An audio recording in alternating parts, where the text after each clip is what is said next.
Hello everyone, welcome back to my channel. I'm Rivoli and I'm back here for 11th graders.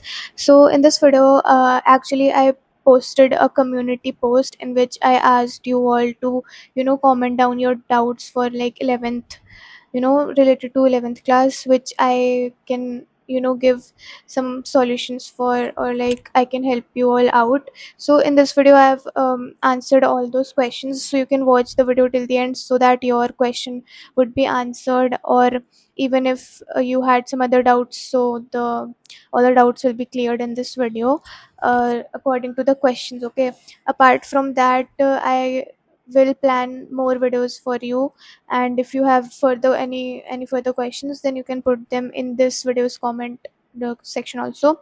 I'll try to answer you all, and let's get started with the video. So the very first question I see here is how to avoid reels distraction. And it is a universal problem. Matlab, nowadays not just students but everyone, like people of every age group are distracted by reels, addicted to reels and all. So I'll tell you what I did and I still do is that even in my 10th grade and in my 11th grade, I kept my Instagram deleted, and like I didn't use it. बहुत कम use करती थी मैं. कभी कभी जैसे किसी friend का birthday है तो ऐसे स्टोरी लगाने के लिए डाउनलोड कर लिया, देन लगाती डिलीट कर दिया. तो I just use it like very less. And now अभी 12th में I have like deactivated my account. तो जब कैसे एडिक्शन या like you know that you are being distracted, तो you need to take these steps for yourself कि delete करना, deactivate करना. Look, if you are really you want to avoid, पहली बात तो बिना इसके अगर आप खुद से इतने मोटिवेटेड हो कि आप बहुत ही like you are well settled with your time कि मुझे इतनी ही देर सिर्फ देखनी है रील्स, तो ऑफ कोर्स आप डाउनलोडेड रख सकते हो. बट कुछ लोग नहीं कर पाते, and that's why hence this question, how to avoid reels distraction. So if you're really getting distracted, I'll suggest you to delete those socials or deactivate them. तो that is the only way. And for the fact that अब तो हर platform पे reels आने लगे. Like Snapchat पे spotlight होती है, Insta पे रील्स होती है, और ये यूट्यूब पे शॉर्ट्स होती है ऑफ कोर्स. तो शॉर्ट्स पे भी आई have like put limit on that for the shorts कि दिन में सिर्फ 15 minute I can watch. Even if I like अगर मैं कभी देख भी रही हूँ तो 15 मिनट बाद रिमाइंडर आ जाता है कि 15 मिनट हो चुके हैं. तो that is like pretty helpful कि यू गेट अ रियलाइजेशन कि ओके मैंने 15 मिनट रील्स में वेस्ट कर दिया, so now let me just close it. तो you can put that timer on YouTube shorts. And वो मैंने लाइक एक मेरी फ्रेंड ने भेजी थी. ये मुझे इसका ट्यूटोरियल तो मैं वो नीचे डिस्क्रिप्शन में लिंक कर दूंगी, तो आप भी वहाँ से देख के अपनी यूट्यूब शॉर्ट्स का टाइम लिमिट लगा सकते हो. एंड ये नहीं है कि उसको इग्नोर करके दोबारा से रील्स को वो स्क्रॉल करने लग गए. इग्नोर नहीं करना है उसको, उस रिमाइंडर को सीरियसली लेके you have to stop watching the reels. तो दैट इज़ इट. एंड आपको खुद से भी तो पता होता ही है ना कि this is a distraction, this is getting in my way of studies and all. तो आपको वो खुद से भी रियलाइजेशन होना चाहिए, खुद से आपको वो चीज़ आनी चाहिए कि हाँ मुझे इतनी देर नहीं देखनी है. ठीक है, ये नहीं कि 10 जगह वीडियोस देख लें कि हाउ टू अवॉइड डिस्ट्रैक्शन और खुद से फिर कुछ कर नहीं रहे. So you also have to try, okay, to minimize the reels addiction. Next question is how to study English hard chapters. तो यार इंग्लिश में तो what I used to do कि मतलब कुछ हार्ड चैप्टर्स होते हैं, मैं मानती हूँ कि एक बार की रीडिंग में समझ नहीं आते, तो मैं लाइक ऐसे चैनल्स देखे थे मैंने.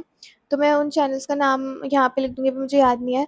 तो वो लाइक पूरा डिटेल्ड चैप्टर एक्सप्लेनेशन दे देते हैं. पहले तो नेक्स्ट टॉपर्स की, अगर मुझे नेक्स्ट टॉपर्स देखना होता तो नेक्स्ट टॉपर्स में पूरा डिटेल्ड नहीं होता था, उसमें लाइक समरी टाइप्स. एंड वो भी मतलब अच्छी वीडियो थी, बट वो रिवीजन के पर्पज़ पे थी. बट अगर आप फर्स्ट टाइम किसी चैप्टर को पढ़ रहे हो तो I would recommend these channels जो कि पूरा एक्सप्लेनेशन देते हैं लाइन बाय लाइन.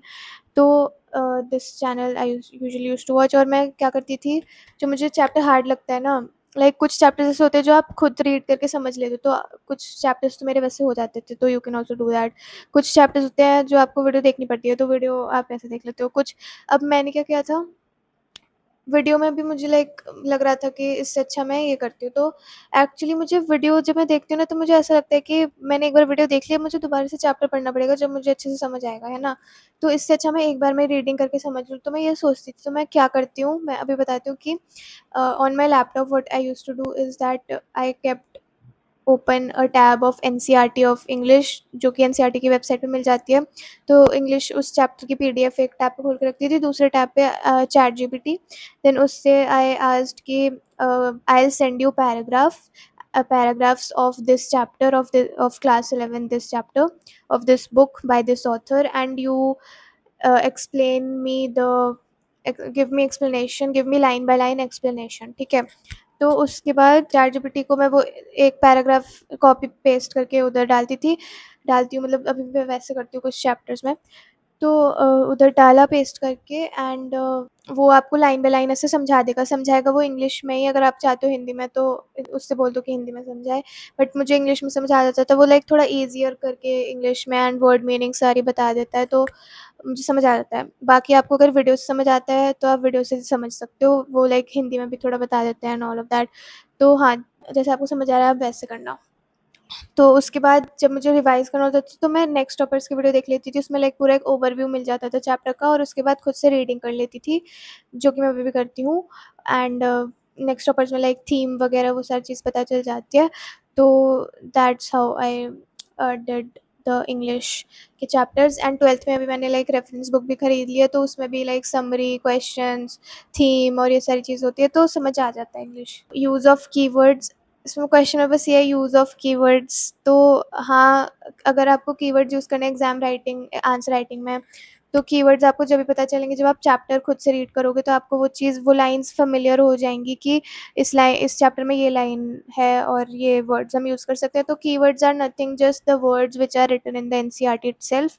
तो पूरा आप पे डिपेंड करता है आप उन कीवर्ड्स को कितना याद रख पाते हो, कितना आंसर्स में यूज़ कर पाते हो। But yes, keywords are important, so you can underline some of the words from the chapter which you think that can be used in answer framing in certain questions. So the next question is, how did you manage your distractions? तो मैंने बता दिया अभी कि यही यही कुछ distractions होती है, और तो मेरी कोई डिस्ट्रैक्शन थी नहीं, बस यही डिस्ट्रैक्शन थी जो उसका मैंने डिलीटेड रखा था। तो अगर पता है डिलीटेड रखते हैं तो 1-2 दिन तक लगता है कि अरे यार, ऐसा होने लगता है कि देखना है, बट लाइक एक हफ्ते बाद ना ऐसा मन भी नहीं करता कि मुझे देखना है, ठीक है? तो अब मेरा मन भी नहीं करता कि देख लेती हूँ, थोड़ा-सा देख लेती हूँ, तो मेरा वो भी मन नहीं करता। तो अगर आप ऐसा ट्राई करोगे ना तो आपको भी वैसी आदत पड़ जाएगी। So now, next question is, from where did you do question practice? So in 11th, I'll tell you subject wise. और केमिस्ट्री के बुक के में जो क्वेश्चंस होते हैं, examples and exercise, those are very like काफ़ी सारे होते हैं एंड दोज आर इनफ। अगर आप उनको भी अच्छे से कर लेते हो तो that is more than enough. तो वो करती थी मैं। एंड कुछ यूट्यूब में जब वन शॉट्स देखती थी तो वहाँ पे जो टीचर्स क्वेश्चंस कराते थे वो मैं देख कर लेती थी। सिर्फ बाकी मोस्टली मैं ध्यान रखती थी कि कॉन्सेप्ट आ रहा है, फॉर्मूला आ रहा है, एंड एनसीईआरटी के क्वेश्चंस देख लेती थी ज़्यादातर, जिस टाइप से क्वेश्चंस आते हैं फॉर अ पर्टिकुलर चैप्टर। जैसे स्कूल में एग्जाम्स होते हैं तो 11th तो पूरी लाइक स्कूल के बेसिस पे होती है, उसमें आप पीवाईक्यूज़ नहीं देख सकते। तो स्कूल में जैसे एग्जाम्स होते हैं, अगर आपका कोई सीनियर फ्रेंड है सेम स्ट्रीम का, तो आप उनसे क्वेश्चन पेपर मांग सकते हो, तो उनसे आपको आइडिया लग जाएगा किस टाइप के क्वेश्चंस पूछे जाते हैं आपके स्कूल में, तो आप उन क्वेश्चंस को प्रैक्टिस कर सकते हो। एंड लाइक मैं तो न्यू थी स्कूल में, तो मैं किसी को जानती नहीं थी, लाइक कलेक्ट कर लेते हैं यूटी वन से अपने क्वेश्चन पेपर के इस चैप्टर से, ताकि मैं देख सकूँ इस चैप्टर से इस टाइप क्वेश्चन आ रहा है। नेक्स्ट यूटी में नेक्स्ट पेपर संभाल के रख लिए, for so that half yearly में मैं वो दोनों पेपर रेफर कर सकूँ कि इस टाइप के क्वेश्चंस आए थे। तो that way you can practice the questions. बाकी अगर आपको कोई बुक है तो ऑफ कोर्स उससे भी कर सकते हो। And that's that. बाकी एनसीईआरटी तो पहली वो होती है। फिज़िक्स में कुछ एक्सरसाइज के क्वेश्चंस इंपॉर्टेंट होते हैं, कुछ कर लेती थी मैं, कुछ बहुत ही आउट ऑफ वो होता है, तो वो मैं इतना नहीं करती थी। एग्जाम्पल्स भी कर लेती थी फिज़िक्स की बुक के थोड़े बहुत। बाकी लाइक कॉन्सेप्ट देख लेती थी, डेरिवेशंस कर लेती थी एंड फार्मूलाज देख लेती थी। बाकी हमारे स्कूल में वही दोबारा से वही सब क्वेश्चन पेपर वाली चीज़ करती थी मैं। एंड वन शॉट से क्वेश्चंस कर लेती थी, सो दैट रेलेवेंट क्वेश्चंस पता चल पाए, क्योंकि 11th इज़ लाइक आपको टोटली आपके स्कूल पे डिपेंड करता है वैसे। तो आप अगर आपको क्वेश्चन पेपर मिल जाते हैं तो that is nice, so you can try for that. And और बायो के लिए मैंने एज सच कोई क्वेश्चन प्रैक्टिस नहीं करी, मैंने सिर्फ पढ़ी है बायो, कॉन्सेप्ट्स याद करे हैं, क्वेश्चंस अपने आप से फ्रेम हो जाते थे। एंड इंग्लिश में भी सेम चीज़, बस चैप्टर पढ़ लिया तो आंसर अपने आप कर लेती थी मैं। Now the next question is, how to deal with demotivation and low test scores. तो यार, this is like really relatable to all the students because काफ़ी डिमोटिवेशन होती है, specially in 11th. Since I'm from the science stream, 11th is like a big jump. I know how it feels, and demotivation काफ़ी होती है, तो उसके लिए मैं खुद डिमोटिवेट हो जाती थी कई बार, बट यही है कि बीच में ब्रेक ले लेती थी, कभी-कभी कुछ देख लिया, मूवी वगैरह देख ली, या जो भी आपको पसंद है वो सब कर लिया बीच में, and then just think that everyone is different, इस टाइम पे कंपैरिज़न बहुत होता है क्योंकि 11th में कुछ लोग बहुत अच्छा कर रहे होते हैं, कुछ लोग इतना अच्छा नहीं कर पा रहे होते हैं, तो उससे डिमोटिवेशन ऑफ कोर्स होती है। मार्क्स बहुत कम आने लगते हैं 11th में, like mostly, I am talking about science stream, I don't know about other streams. तो ऐसा होने लगता है, तो demotivation is very common. So how to deal with that is बस यही है, थोड़ा बीच में ब्रेक ले लो, और you need to understand that you, पहली बात तो पॉजिटिव रहना है, you do not think negative and do not give up. आपको ट्राई करते रहना है किस तरह से मैं अपने स्कोर्स और अच्छे कर सकती हूँ, कहाँ पे मैं लैग कर रही हूँ और कहाँ पे मुझे इम्प्रूव करना है। आप प्लान बनाओ अपना कि मुझे इन टॉपिक्स में मुझे और ध्यान देना है, इसमें मेरे मार्क्स कम आ रहे हैं।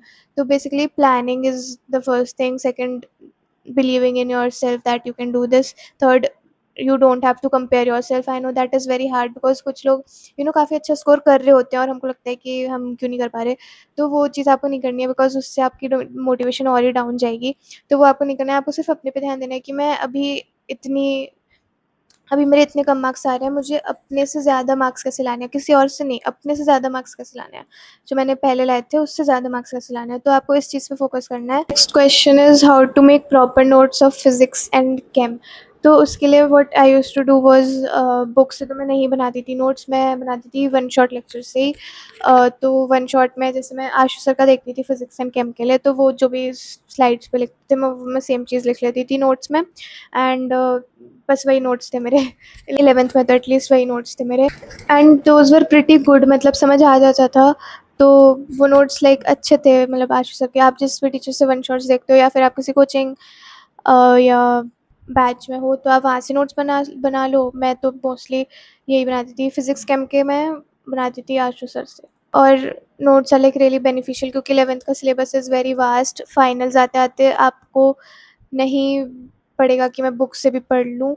Notes are really important at that time because उसी से समझ आती है ना, आपको अपनी सारी डेरिवेशंस वगैरह नोट्स में ऐड करनी है। फिज़िक्स में और केमिस्ट्री में तो डेरिवेशंस नहीं होती, बस केमिस्ट्री फिज़िक्स में आपको फ़ॉर्मूला सारे लिखने होंगे अपने नोट्स में, फ़ॉर्मूला शीट्स बना लेना बहुत हेल्पफुल होती है।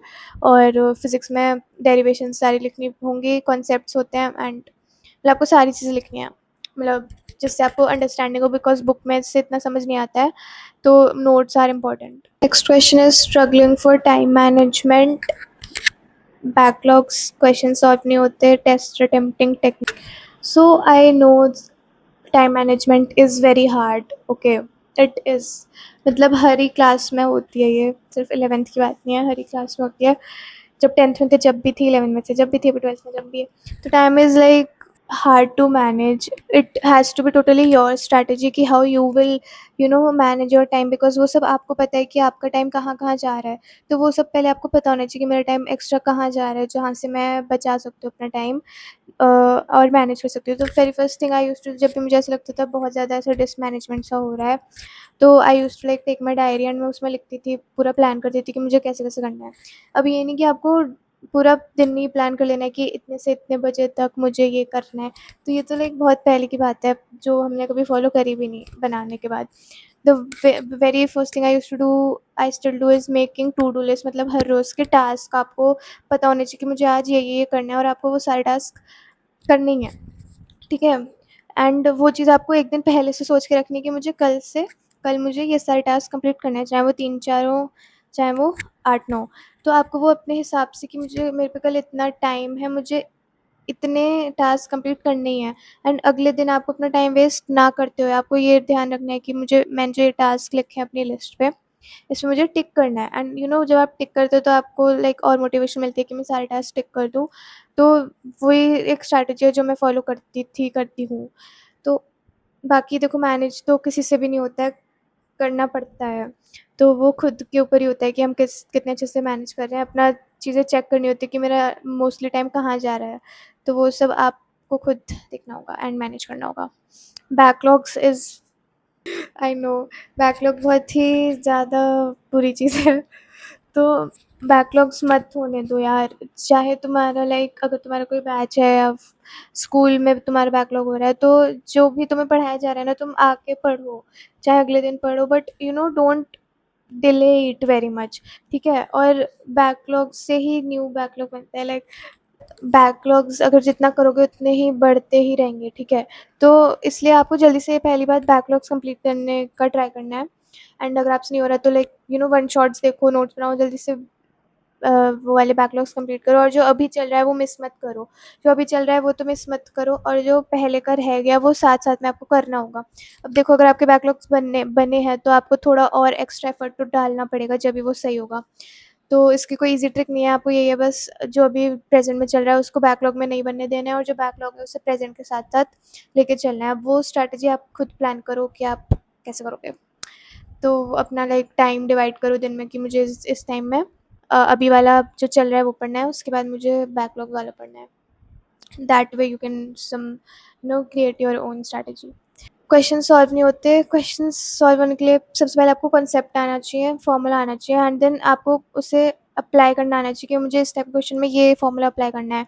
तो उसके लिए लाइक मैं वही वन शॉट देखती थी, उसमें जो सर बता देते थे कि इसमें इस टाइप का क्वेश्चन आता है, और जो क्वेश्चन जब आप करते हो तो आपको एक टाइप से पता चल ही जाता है कि इस टाइप के क्वेश्चन में ये फॉर्मूला लगेगा। तो पहली बात तो आपको फॉर्मूला आनी चाहिए, आपको कॉन्सेप्ट आना चाहिए, जब भी आप क्वेश्चन अटेम्प्ट कर पाओगे, है ना? और अगर क्वेश्चंस अटेम्प्ट नहीं हो रहे तो आप उससे लाइक आपको समझना पड़ेगा किसी से। अगर आप कोचिंग जाते हो तो आप वहाँ पे टीचर्स से समझो, यू नो उनका समझो कि वो इस टाइप के क्वेश्चन में ये वाले फ़ॉर्मूला यूज़ कर रहे हैं, क्या उनकी अप्रोच है क्वेश्चन में।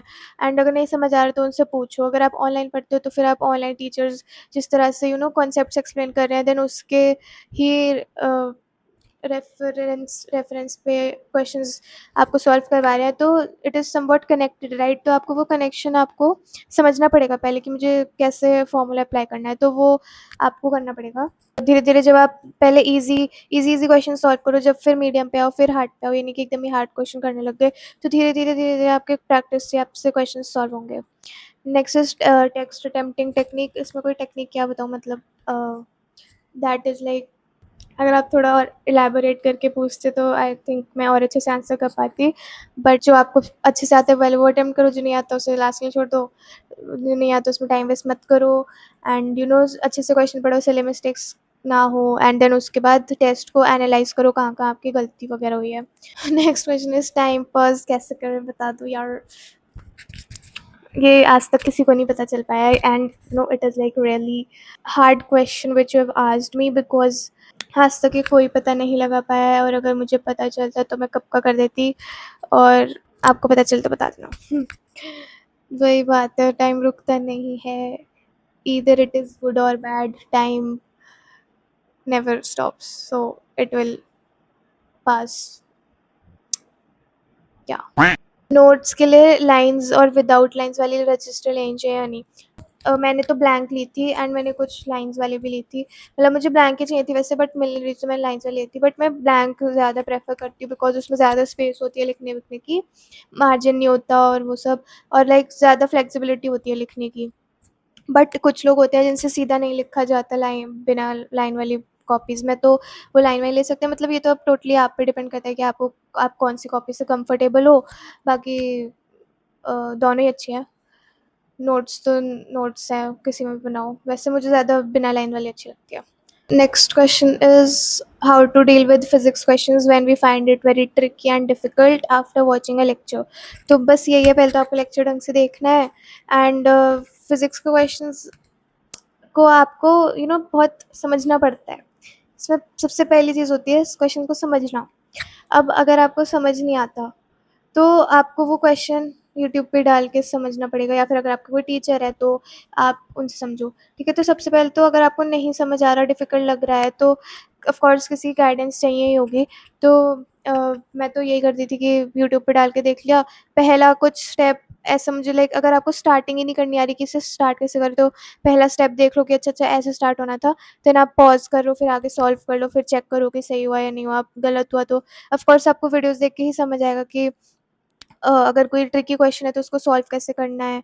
और धीरे-धीरे जब आप ऐसे क्वेश्चंस और सॉल्व करते जाओगे तो आपको उसका अप्रोच समझ आ जाएगा कि ओके, मैंने पहले ऐसे क्वेश्चन सॉल्व करा है तो इसमें ऐसे-ऐसे होता है। तो बस यही है कि प्रैक्टिस के साथ ही फिज़िक्स का तो है। How to handle anxiety just a night before physics exam, that is so true. मतलब हाँ, काफ़ी एंग्ज़ायटी होती है because it's like very unpredictable, तो बस यही है, मैं खुद एंग्ज़ायटी में आ जाती थी, अब मैं क्या बताऊँ। बट हाँ, तो उम, मैं तो बस अपनी मम्मी मम्मी मम्मी से ही बोलती रहती थी, मम्मी बहुत डर लग रहा है, बहुत डर लग रहा है। फिर मम्मी कहती थी, मम्मी ही शांत कराती हैं कि ठीक है, हो जाएगा, हो जाएगा, हो जाएगा। And if you believe in God, just pray कि अच्छा पेपर जाए। And you have to keep calm because anxiety से काफ़ी पेपर ख़राब हो जाता है।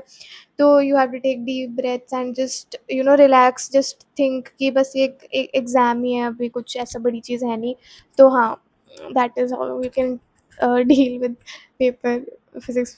How to deal with school pressure as a regular student? Oh my God! School pressure is too much, ठीक है? मतलब even I am like still so frustrated by school का pressure because it is a lot to handle, I know, but ये अब क्या ही कर सकते हैं। बस मैं तो, मेरे मन में यही चल रहा था, बस 2 साल निकालने हैं, बस 2 साल निकालने हैं। करना ही होगा, करना ही होगा, बिकॉज़ भाई ये साल है ही ऐसा कि आपको लाइक प्रेशर झेलना ही पड़ेगा। बट ये भी नहीं आप उससे अपनी पूरी मेंटल हेल्थ ख़राब कर रहे हो। मेरी भी काफ़ी ऐसे बहुत ही ज़्यादा स्ट्रेस हो जाता था बिकॉज़ पढ़ाई नहीं हो रही, स्कूल का भी प्रेशर, एग्ज़ाम बार-बार आ रहे हैं, copy work, project, practicals, like बहुत होता है। तो बस यही है, साथ-साथ मैनेज करते चलना रहता है, go with the flow. And वो सब आप पे डिपेंड करता है, आप कैसे मैनेज कर पा रहे हो। बस यही है कि बहुत ज़्यादा ओवरलोड भी नहीं करना अपने आप को। And school is just like just school, तो इतना ज़्यादा स्ट्रेस भी नहीं लेना उसका, ठीक है मतलब। तो उसका लाइक ज़्यादा प्रेशर मत लेना, साथ-साथ करते चलो, जैसा हो रहा है धीरे-धीरे खुद मैनेज करना पड़ेगा इसमें।